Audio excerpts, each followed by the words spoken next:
With some of the changes that have happened recently in Escape from Tarkov, I think a new king of the handguns has emerged that I don't see a lot of people using, and in this video, we are going to talk about it. I'm Jessekazam, and welcome back to another Escape from Tarkov video. I stream Escape from Tarkov on Twitch. All my links will be down below. I'd love to have you stop by and say hey, and any way you want to engage with this video, that would be super helpful to me, whether it's a like or a dislike or a comment down below. All that stuff helps out a ton. But with all that out of the way, let's go ahead and dive right in. Now, I am talking about the SR1MP Tactical. Now, this pistol has been in the game for forever, and it's always actually been really good as well. But with the changes that they've made recently to camera recoil have really made this a much more viable gun again. I think a lot of times the reason that people didn't use this gun is, one, it's the ammo is a little bit more rare because it's the only ammo. This is the only gun that uses that caliber.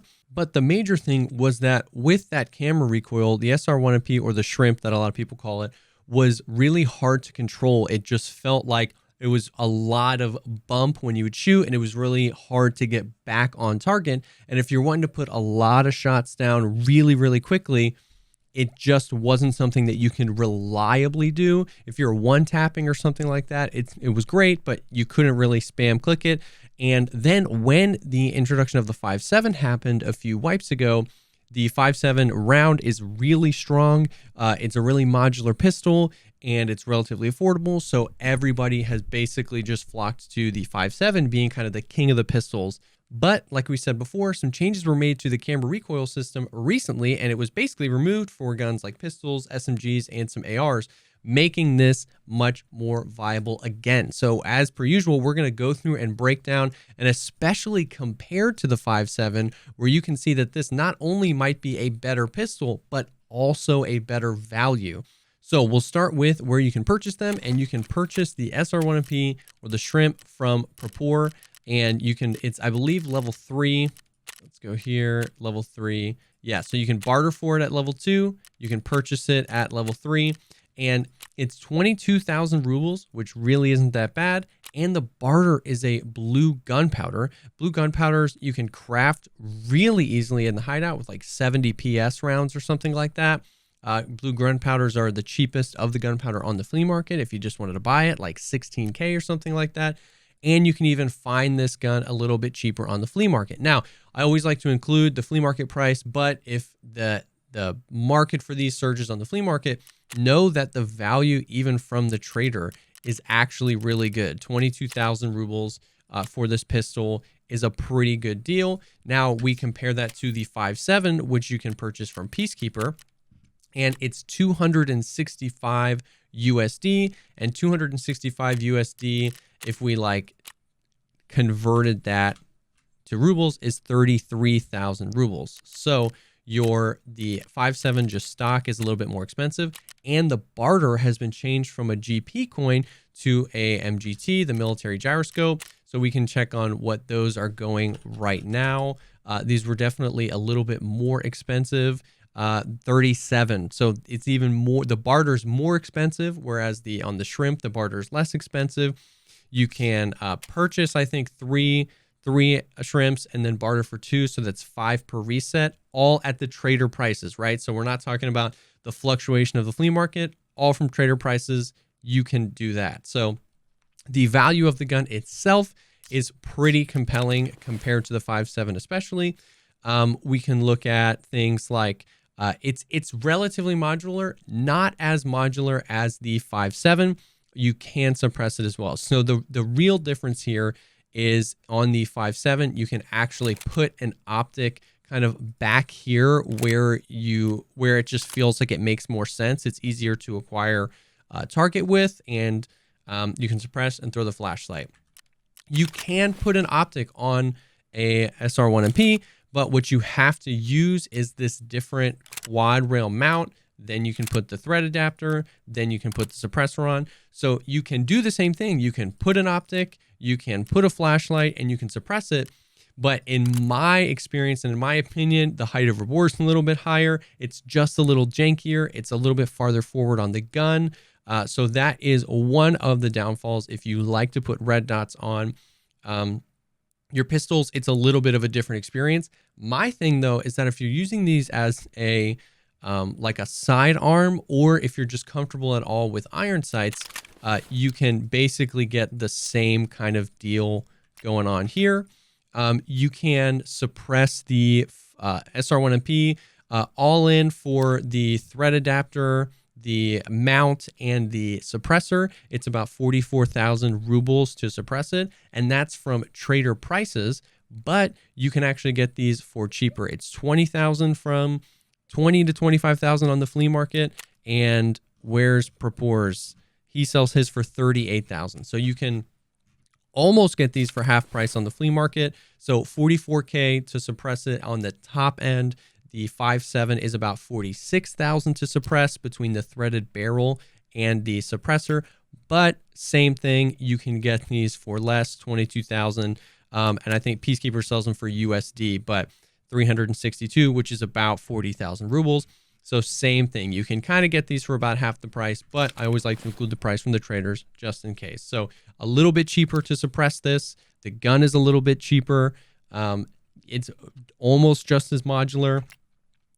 One of the other differences is 18 round mags as opposed to 20. That's actually not that big of a deal. Some pistols have much smaller magazines. 18 rounds is fine. Neither of these have bigger mags that you can put in them. So the 5.7 mag from Peacekeeper is 35 USD. And I always just like to convert that just so everyone knows. 35 USD is 4,480 rubles. The mags for the SR1MP are 1,642 rubles from Propor. You can purchase any amount of the SR1MP mags. There's no really limit on it. The 5.7 mags, it is limited to 12 though. That's a lot, so I don't see you really running out of that in the 3-hour period unless you're only running pistol runs and you die a lot, but that's just something to note. And then the other interesting thing is that if you run out from Peacekeeper, they're really expensive on the flea market. I don't know why. It's just because they're rare, I guess, but they're between 13 and 20,000 rubles for just the mag of a 5.7. Whereas if you would never run out. You can buy as many of these as you want, but if you wanted to buy them off the flea market, they're really cheap. But that's just another kind of like really small factor when building up the cost of the weapons. So now we got to talk about ammo, because that's almost the most important thing. Okay, yeah, a Grotch is cheaper than a 5.7, or a TT is cheaper than a 5.7, but what kind of stopping power does it have? So we can actually take a look at the wiki and break down some of the ammos and the stats, and then get into the prices, and you can really start to see this kind of all come together. So here we are at the wiki page for the 9x21, which is the SR1MP rounds. So you can see the top, the SB13, which is the best in class, has 39 pen and 63 damage. So we don't want to get too into the weeds with pen and all that kind of stuff, but 39 pen, those last few when you're really close to 40, that's really good. 39 pen for a pistol caliber round is really good. You're going to be flying through face shields, like fast MT face shields, because those are all class 3. And even if you come up against a class 4 face shield, you're going to be able to go through this a lot more reliably than, say, something like 9mm AP, which has 30 pen. That extra 9 pen is going to be huge. What's also nice is that the second tier ammo isn't that far behind. Mid-tier, between 30 and 40, 35 pen, that's still very, very usable. And then on top, the cherry on top of the SP13 is 63 damage, which is a pretty high damage for a round with 39 pen. So an unarmored target, you can 2-tap to the chest, and you're going to be able to 1-tap to the head. You're going to be able to do tons of damage to limbs. 63 flesh damage is really good, because once again, pen is nice, but once you've penetrated the armor, you have to do enough flesh damage to kill somebody. So that's really nice. Now, once again, we can compare this to the 5.7 rounds, which the SS190 is best in slot for the 5.7 and the P90. 37 pen and 49 damage.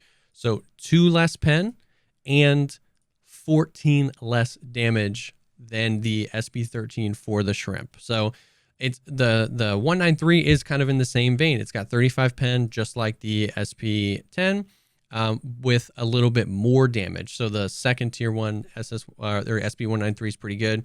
But I found that really interesting and compelling that not only is the gun cheaper, not only is it cheaper to suppress and trick out, but also the ammo that the shrimp shoots is actually better in just about every category. There's a tiny accuracy debuff and a tiny recoil buff. These things aren't huge. They both have the same fragmentation chance. The 5.7 round flies a little bit faster, but especially with a pistol, you're not really consistently tapping people from 100 meters away. So all that stuff feels kind of not that big of a deal to me, but the more pen and the more damage is huge. Now, we can look at a price breakdown here as well. So the SP13 is sold by Propor at level 4, that top tier ammo, and it's 326 rubles a round. You can purchase 200 of them, and it's basically never sold out because, once again, nobody really uses this thing, and you can get the SP10 for about half that per round. You can buy 200 of that at level 3 Propor. Now, once again, we can look at the 5.7, and the SS190 is almost always out of stock.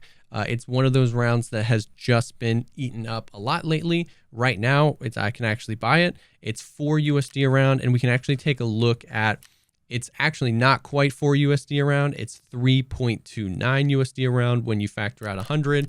So if we wanted to convert that to rubles, let's say 329 is 42,000, so 421 rubles per round. So there's not a huge difference in price there, but once again, it just comes down to everything about the SR1MP comes in a little bit cheaper, 326 rubles as opposed to 421. So that's kind of the breakdown there. That's kind of the SR1MP. It really just surprised me once I started diving in. Once again, it's not like an overwhelmingly compelling, like it's not insanely cheaper. The ammo isn't like overwhelmingly better, but when you add everything together, the fact that it's cheaper to purchase, it's cheaper to barter for, it's cheaper to suppress, the ammo is cheaper and more readily available, the ammo is actually better both in flesh damage and in pen, it makes this pistol much more compelling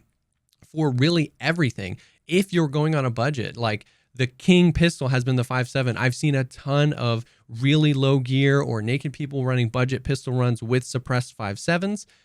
There's really no reason not to use the SR1MP at this point, and going up all the way if you like to role play, or if you're a Chad that likes to bring a sidearm just in case, the same deal. It's just kind of the best and a pretty compelling argument for budget as well. So that's the SR1MP. Definitely check it out, test it out, comment down below with your experiences with it. And as always with these videos, I hope to just like help you experience new weapons and new guns in Tarkov while also kind of maximizing effectiveness and cost. So hopefully this helps, and hopefully you survive some more of your raids and Escape from Tarkov. Thanks as always for taking the time to check out this video. If you liked the video, think about dropping a like or a dislike. Comment down below if you've used the SR1MP, if there's another pistol that you like, or even comment down below that you hated the video. Any sort of engagement really, really helps me out. If you want more content like this, you can subscribe to the channel. Like we said before, I stream Escape from Tarkov on Twitch. All my links will be down below. And if you're looking for people to play with, our Discord community is awesome. We've got almost 5,000 people in there, really engaging, looking for group channels and a Sherpa system. It's an awesome place to be. That link is down below as well. Thank you so much again for stopping by, and I will definitely see y'all on the next one.